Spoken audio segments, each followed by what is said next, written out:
Friends,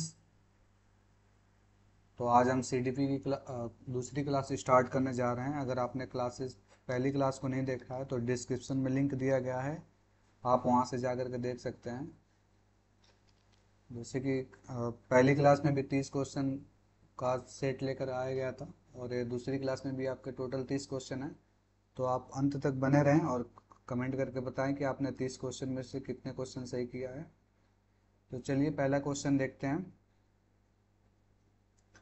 question है, अपठन वैकल्य या dyslexia एक स्थिति है जो विद्यार्थी की क्षमता को प्रभावित करती है। दो जगह रिक्त स्थान है, दोनों को फिल करना है।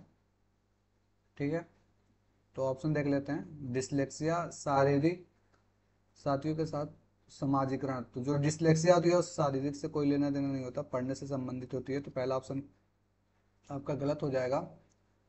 संवेदी और शारीरिक गतिविधियों के संबंध में, ये भी शरीर से इसका कोई लेना देना नहीं है डिसलेक्सिया का, तो ये भी ऑप्शन गलत हो जाएगा।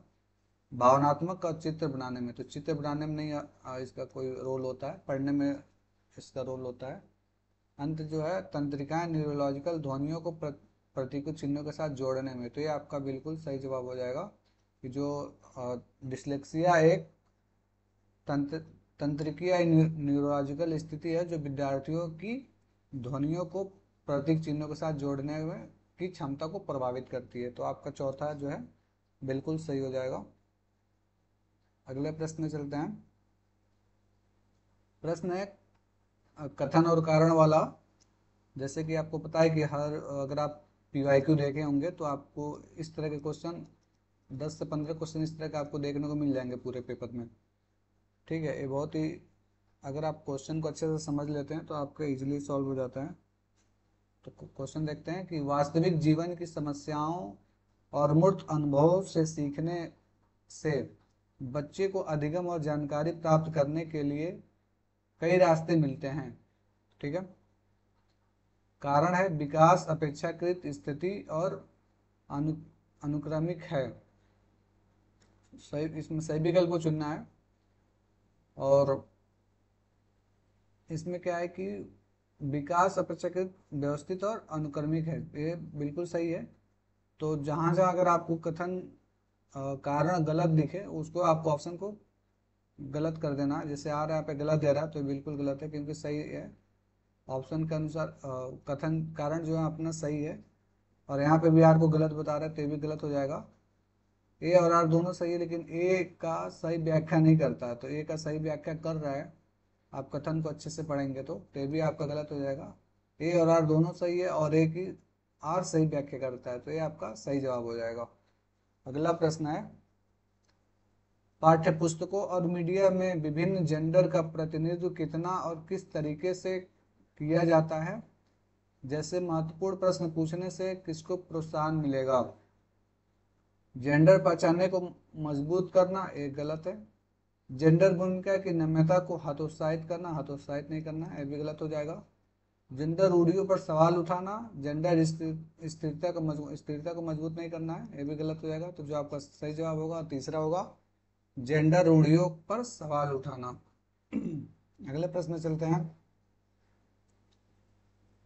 ये भी अभिकथन और कारण वाला है। एक समावेशी कक्षा में सीखने के लक्ष्यों, शैक्षणिक रणनीतियों के साथ साथ आकलन में अनुकूलन किया जाना चाहिए। कारण है समावेशन का दर्शन शैक्षणिक दृष्टिकोण और मूल्यांकन के माध्यम से सभी व्यक्तिगत मतभेदों को समाप्त करने की वकालत करता है। ठीक है, तो इसमें देखते हैं, सही विकल्प को चुनना है। कारण को एक बार और अच्छे से पढ़ लेते हैं। समावेशन का दर्शन शैक्षणिक दृष्टिकोण और मूल्यांकन के माध्यम से सभी व्यक्ति मतभेदों को समाप्त करने की वकालत करता है। ठीक है,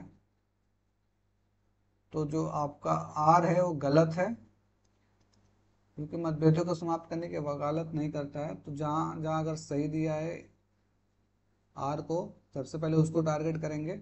जैसे सी वाले में सही दिया है, ये ऑप्शन गलत हो जाएगा। यहाँ पे भी सही दे रहा है, ये भी गलत हो जाएगा। अब बचा दो ऑप्शन, और पहला ऑप्शन देख लेते हैं सही है या गलत। तो एक समावेशी कक्षा में सीखने के लक्ष्यों, शैक्षणिक रणनीतियों के साथ साथ आकलन में अनुकूलन किया जाना चाहिए। तो बिल्कुल ये सही है। तो जहाँ पे आपका ऑप्शन ए सही है और आर गलत है, ए आपका सही हो जाएगा। ठीक है, अगले प्रश्न में चलते हैं। एक शिक्षिका ने नोटिस किया कि उसका एक छात्र अत्यधिक विचलित है और उसे कक्षा के दौरान ध्यान देने में परेशानी होती है। निम्नलिखित में से कौन सी रणनीति छात्र को केंद्रित करने में मदद करने के लिए एक प्रभावी रणनीति होगी?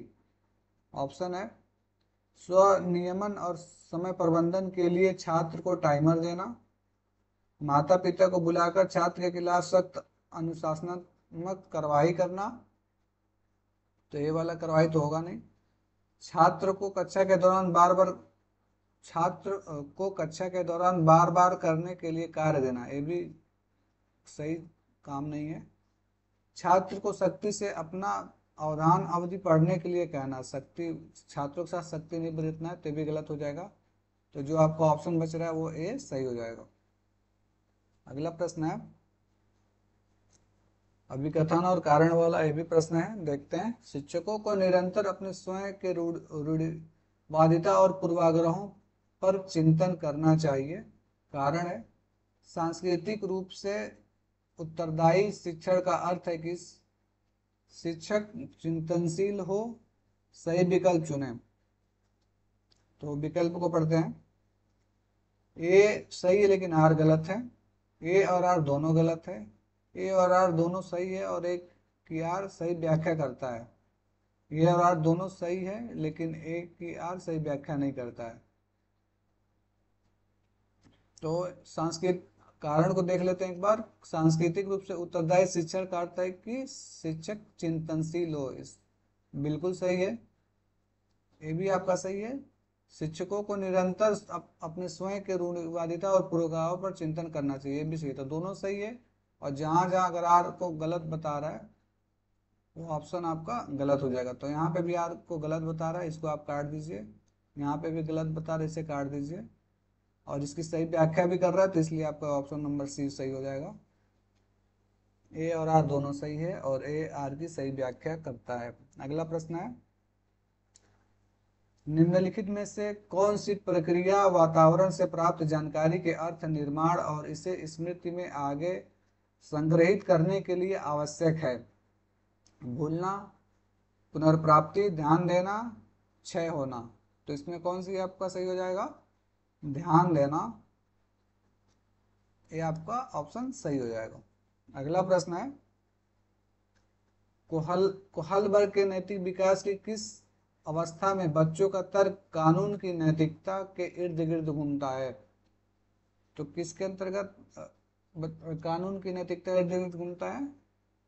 विषम नैतिकता के अंतर्गत नहीं, पूर्व पारंपरिक नैतिकता के अंतर्गत नहीं, स्वायत्त नैतिकता के अंतर्गत बिल्कुल गलत। जो पारंपरिक नैतिकता है उस अवस्था में बच्चों का तर्क कानून की नैतिक इर्द गिर्द की तरफ घूमता है। अगला प्रश्न है, निम्नलिखित में से कौन सा संरचनावादी अधिगम सिद्धांत का मूल सिद्धांत है? ऑप्शन है छात्र अपने पर्यावरण के साथ सक्रिय संलग्नता के माध्यम से अपने ज्ञान का निर्माण करते हैं। ऑप्शन बी है अधिगम मुख्य रूप से एक निष्क्रिय प्रक्रिया है जिसमें सूचना प्राप्त करना और याद करना शामिल है। ये ऑप्शन आपका बिल्कुल गलत हो जाएगा। अधिगम निष्क्रिय प्रक्रिया नहीं होती है। शिक्षकों के छात्रों के प्रत्यक्ष निर्देश और स्पष्ट मार्गदर्शन प्रदान करना चाहिए। अगला ऑप्शन देख लेते हैं, अधिगम तब होता है जब छात्रों को शिक्षकों से सही उत्तर और प्रतिपुष्टि मिले। कोई रीजन नहीं है। अधिगम बच्चा जब बचपन से अपने पर्यावरण से या सामाजिक चीजों से सीखना लगता है, जरूरी नहीं कि उसमें शिक्षक का ही रोल हो। तो ये भी ऑप्शन आपका गलत हो जाएगा। दो ऑप्शन बचे रहे, एक बार और पढ़ लेते हैं।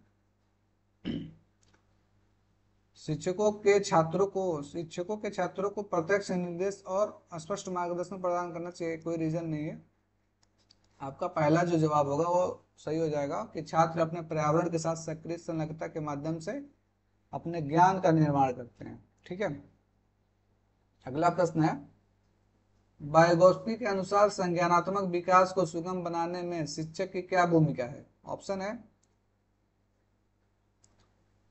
छात्र को पूरी तरह से स्वतंत्र रूप से सीखने की अनुमति देना, ये गलत हो जाएगा। ऑप्शन बी है केवल उन्हीं कार्यों को देना जो विद्यार्थी वर्तमान में स्वतंत्र रूप से कर सकता है, ये भी गलत जवाब है। छात्रों को जानकारी और ज्ञान प्रदान करना, ये भी गलत हो जाएगा। आलम्बन के माध्यम से छात्र सीखने का मार्गदर्शन और समर्थन करना, ये बिल्कुल आपका सही जवाब हो जाएगा। अब अगला क्वेश्चन देखते हैं।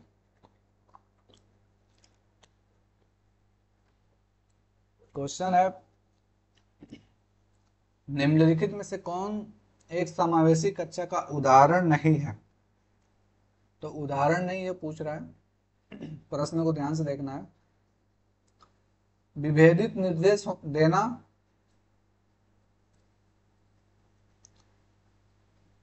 तो ये गलत हो जाएगा। प्रतिस्पर्धी लोकाचार को प्रोत्साहित करना, प्रतिस्पर्धा को कभी प्रोत्साहित नहीं करना है, ये गलत जवाब हो जाएगा। सॉरी, यहाँ पे नहीं पूछ रहा है, इसलिए यही आपका सही जवाब हो जाएगा, क्योंकि हमें निगेटिव चीज को बताना है, बाकी चीजें सब पॉजिटिव है। विविध दृष्टिकोणों का समावेश व उचित समावेश, ये सब समावेशी कक्षा का उदाहरण है, और इस उदाहरण नहीं है, वो है ऑप्शन बी। ठीक है, अगला प्रश्न है, एक पारंपरिक विद्यालय का शिक्षक छात्र के शैक्षणिक आत्म संप्रत्यय के विकास को दृढ़ता से प्रभावित कर सकता है। ऑप्शन है छात्रों में स्वायत्तता और पहल को पुरस्कृत करना, विशेष छात्रों से बहुत कम उम्मीदें रखना, सभी विद्यार्थियों से बहुत कम अपेक्षाएं रखना, छात्रों में स्वायत्तता और पहल को दंडित करना। तो इसका जो सही जवाब हो जाएगा वो होगा छात्रों में स्वायत्तता और पहल को पुरस्कृत करना। ठीक है, अगला प्रश्न है, लेव वाइगोत्स्की के अनुसार बच्चे के साथ अंतःक्रिया के अनुभव से लाभान्वित होते हैं और उन कार्यों को कर पाते हैं जो उनके समीप दूराभिमुखी विकास के क्षेत्र के हैं। ऑप्शन देख लेते हैं। भौतिक वातावरण और अंदर, यानी है कि लेव वाइगोत्स्की के अनुसार बच्चे अधिक जानकार अन्य के साथ अंतःक्रिया के अनुभव के साथ लाभान्वित होते हैं और उन कार्यों को कर पाते हैं जो उनके समीप दूराभिमुख विकास के क्षेत्र के अंदर होते हैं। ठीक है, तो ये जो आपका ऑप्शन सी है वो सही हो जाएगा। अगला प्रश्न है,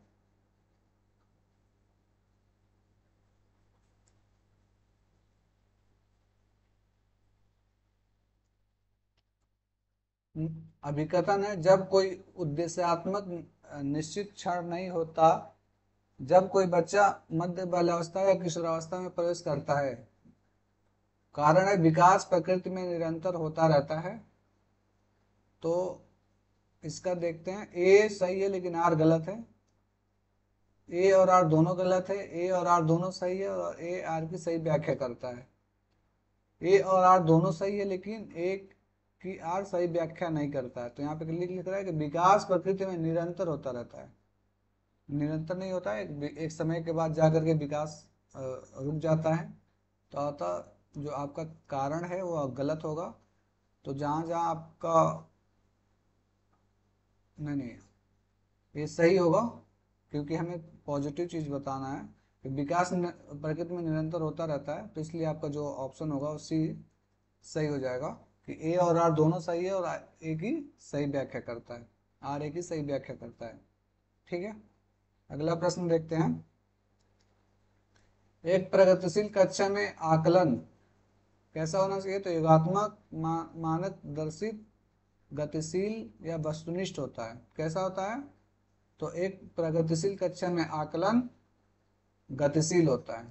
ठीक है, अगला प्रश्न है, शिक्षार्थियों के बीच व्यक्तिगत भिन्नताओं को संबोधित करने के लिए एक शिक्षक को भिन्नताओं को मानक विविधता की प्रत्यक्ष विशेषताओं के रूप में मानना चाहिए, या फिर सभी विद्यार्थियों के लिए एक नम्य और समान पाठ्यक्रम लागू करना चाहिए, या फिर मतभेदों को असामान्य और एक प्रकार की कमी के रूप में स्वीकार करना चाहिए, या व्यक्तिगत भिन्नताओं को नजरअंदाज करना चाहिए। तो क्या करना चाहिए,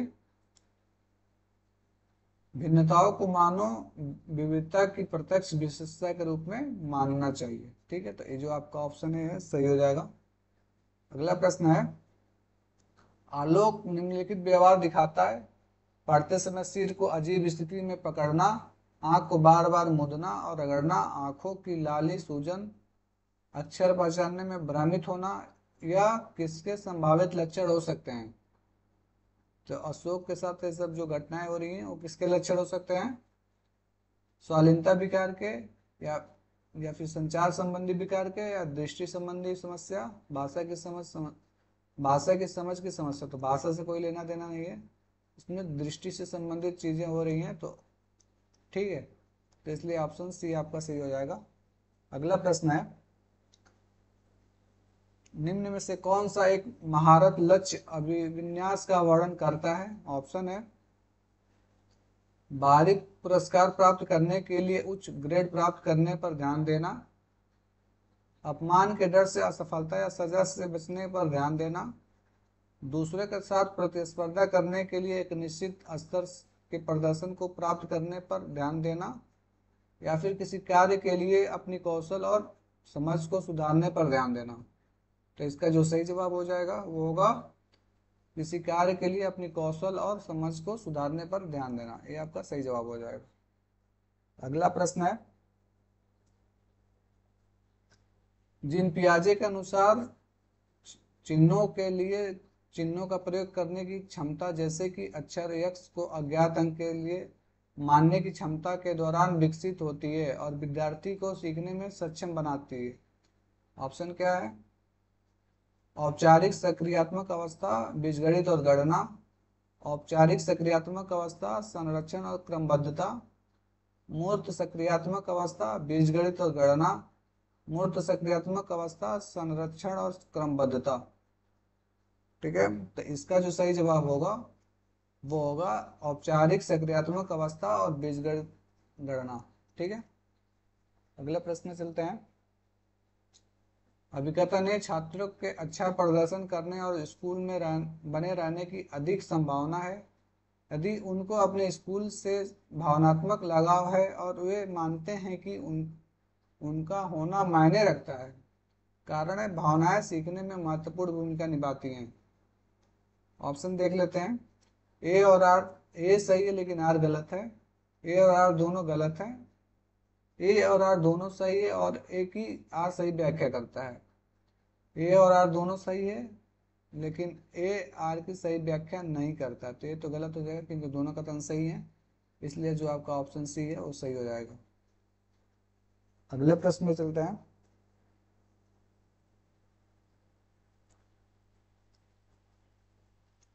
अगला प्रश्न है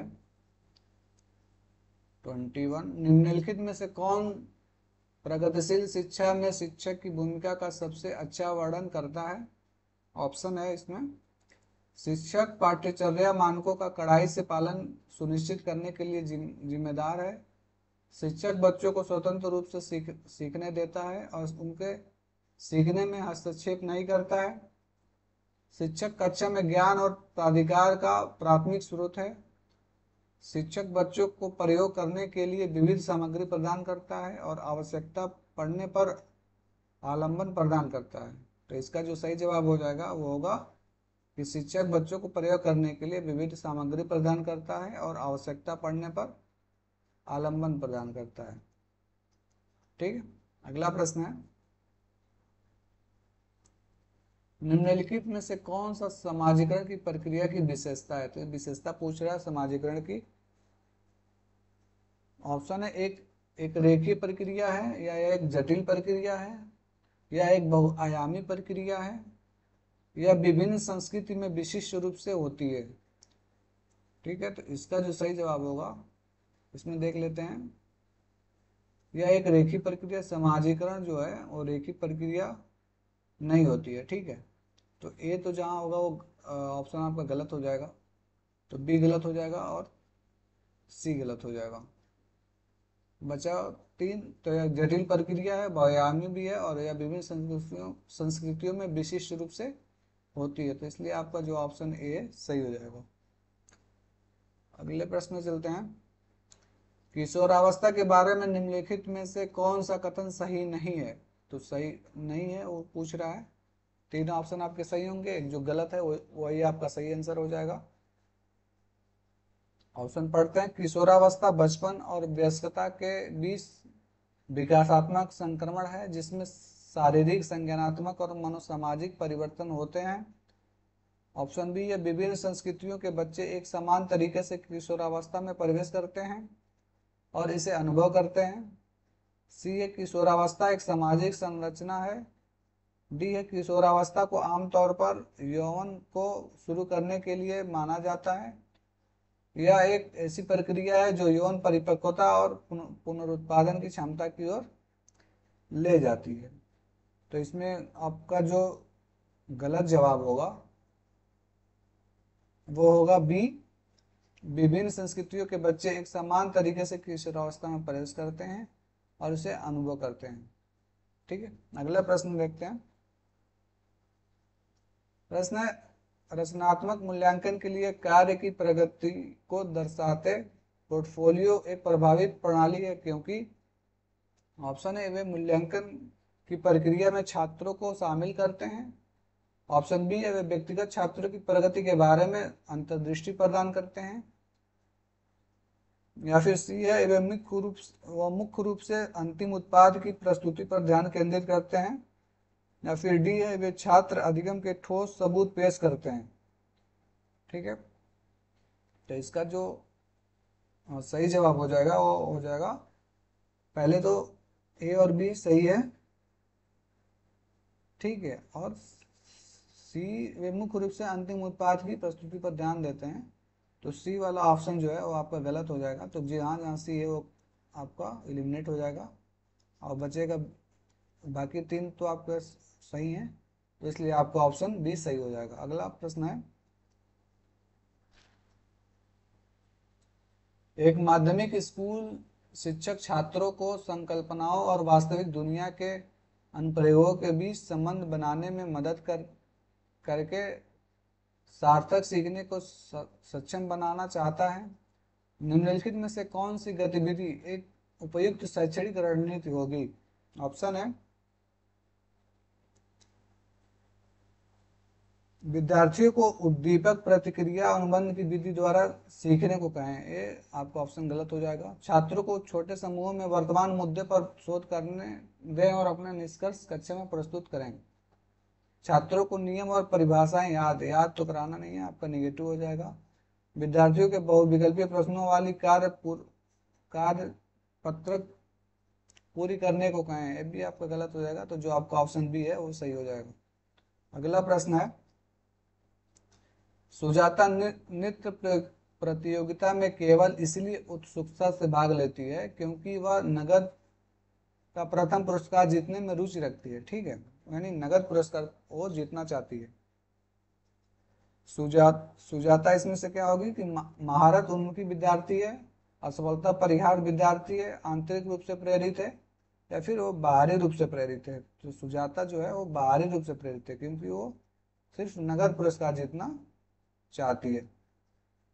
अगला प्रश्न है। निम्नलिखित में से कौन सा एक ऐसे प्रश्न का उदाहरण है जिसमें छात्रों को जानकारी का विश्लेषण करने की आवश्यकता होती है? ऑप्शन है। टू किल ए मॉकिंग बर्ड में लेखक प्रतीकवाद का उपयोग कैसे करते हैं?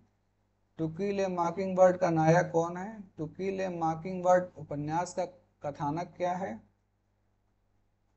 या फिर टू किल ए मॉकिंग बर्ड उपन्यास का विषय क्या है? तो इसका जो सही जवाब होगा, जो विश्लेषण करने की आवश्यकता पर बल देता है, तो वो होगा ऑप्शन ए कि टू किल ए मॉकिंग बर्ड में लेखक प्रतीकवाद का उपयोग कैसे कर सकते हैं। ठीक है, अगला प्रश्न देखते हैं। जीन पियाजे का मानना था कि ज्ञान है अधिक जानकार अन्य लोगों के साथ बातचीत में से सह निर्मित होता है। एक गलत हो जाएगा। एक दृश्य व्यवहार परिवर्तन है जिसे विश्वसनीयता के साथ मापा जा सकता है, यह भी गलत हो जाएगा। पर्यावरण से निष्क्रिय रूप से पारित होने के बजाय बच्चे द्वारा निर्मित किया जाता है। अंतःक्रियाओं के माध्यम से प्राप्त करने के बजाय जन्मजात और दिया हुआ होता है, तो ये भी ऑप्शन गलत हो जाएगा। जो आपका सी ऑप्शन है वो सही हो जाएगा। अगला प्रश्न है,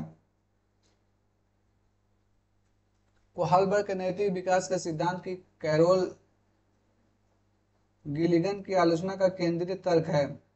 ऑप्शन है बच्चों के अध्ययन में प्रायोगिक शोध प्रणाली का उपयोग नहीं। स्कूल जाने वाले बच्चों के लिए अध्ययन के शैक्षिक निहितार्थ, ये भी गलत है। देखभाल की नैतिकता और नारीवाद दृष्टिकोण, ये आपका ऑप्शन बिल्कुल सही है। ये बहुत इंपॉर्टेंट क्वेश्चन है, कई बार एग्जामों में आ चुके हैं, तो आप इसे इंपॉर्टेंट कर लेंगे, मार्क कर लेंगे और इसे ध्यान रखेंगे। अगला प्रश्न है, अभिकथा ने एक बच्चा किसी कार्य को करने में जितना कम सक्षम होता है, शिक्षकों को उतने ही अधिक संकेत व इशारे देनी चाहिए, और जैसे जैसे बच्चा अधिक से अधिक कर सकता है, शिक्षक को कम से कम मदद करनी चाहिए। कारण है, बुद्धि लब्धि की गणना करके सटीक रूप से नहीं मापा जा सकता है। सही विकल्प है इसमें ए और आर सही है, लेकिन आर गलत है। ए और आर दोनों गलत है। ए और आर दोनों सही है और आर ए की सही व्याख्या करता है। ए और आर दोनों सही है लेकिन ए आर की सही व्याख्या करता है। तो दोनों विकल्प सही तो हैं, लेकिन बी जो है कारण जो है वो सही व्याख्या नहीं करता है, इसलिए आपका जो ऑप्शन होगा डी हो जाएगा। ठीक है, तो ये आज के 30 क्वेश्चन कंप्लीट हो गए। आप कमेंट करके बताएं कि आपने 30 क्वेश्चन में कितने सही किए हैं। अगर आप 22 प्लस स्कोर कर रहे हैं तो आपका अच्छा स्कोर है। ठीक है, अगर आपको पीडीएफ चाहिए तो आप मेरी टेलीग्राम चैनल से जुड़ सकते हैं, और वीडियो पसंद आया तो इसको लाइक करें, सब्सक्राइब करें और बेल आइकन को प्रेस कर दें, और कमेंट करके अपना फीडबैक जरूर दें। मिलते हैं अगले वीडियो में, धन्यवाद।